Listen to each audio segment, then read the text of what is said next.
Fala, galera! Oi, todo mundo! Tá começando mais uma edição do Goiás Mais Enem na TV. E hoje a gente vai começar diferente, não é com matemática, nem língua portuguesa, é uma aula que ainda não teve por aqui, né, Manu? Aula de biologia! Isso aí. Então, Johnny, para isso vou apresentar para o pessoal que tá aí do outro lado, a professora Núbia. Tudo bem, professora? Seja bem-vinda ao Goiás Mais Enem.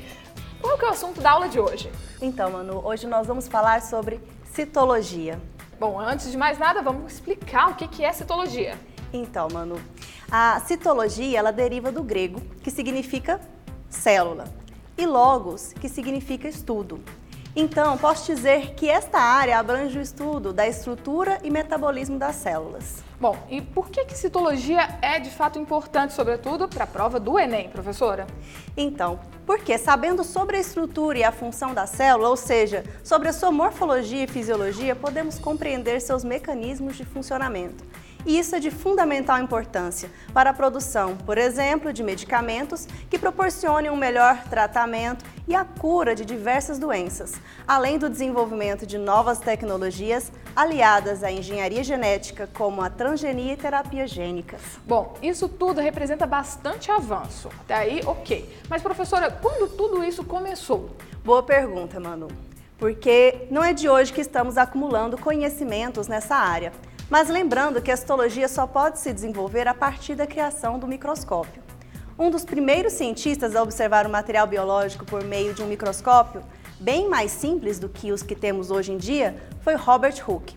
Ele observou que a cortiça, ao microscópio, parecia ser formada por compartimentos, os quais ele chamou de células. A partir daí, então, a citologia começou a se desenvolver como ciência.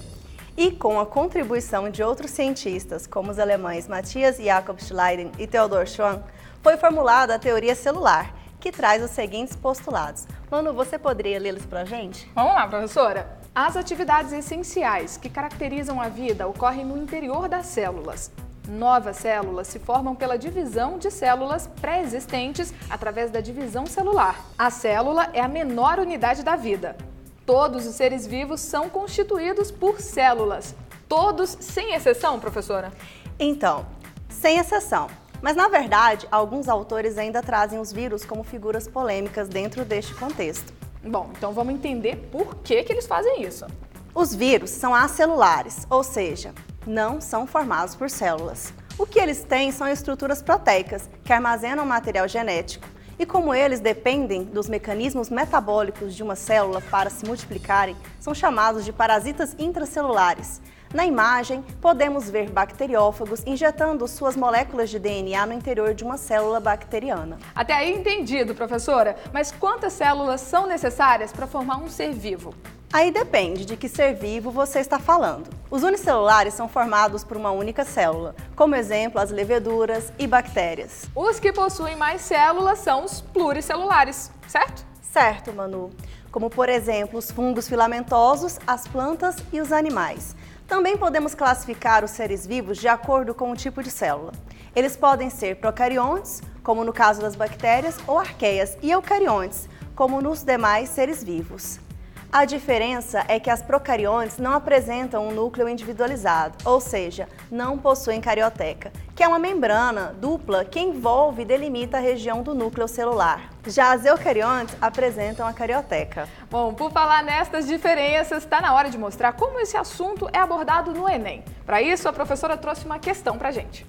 É uma questão de 2017. Traz o seguinte: os medicamentos são rotineiramente utilizados pelo ser humano com o intuito de diminuir ou muitas vezes curar possíveis transtornos de saúde.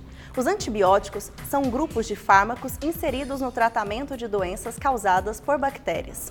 Para responder esta questão, você precisa saber que as células bacterianas procariontes e as humanas eucariontes são diferentes, tanto em estrutura quanto em metabolismo, e que por isso existem substâncias que podem afetar uma e não a outra, como os antibióticos, que são substâncias que interagem exclusivamente com as estruturas das células procariontes, modificando o seu metabolismo. Assim, podemos continuar.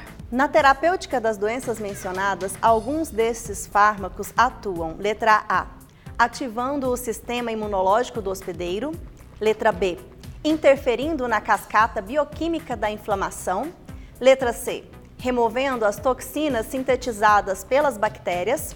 Letra D, combatendo as células hospedeiras das bactérias. E letra E, danificando estruturas específicas da célula bacteriana. Então, qual item você acha que é o correto, Manu? Vou me arriscar aqui, professora. Finalzinho de aula, vou tentar. Seria a letra E? É isso mesmo. Aí, fechamos muito bem, professora. Seja sempre bem-vinda. Volte quando quiser aqui no Goiás Imaginei. Muito obrigada, Manu. Agora eu vou até o Johnny para descobrir no próximo bloco do que a gente tem aula. De língua portuguesa com a professora Sara. Não sai daí.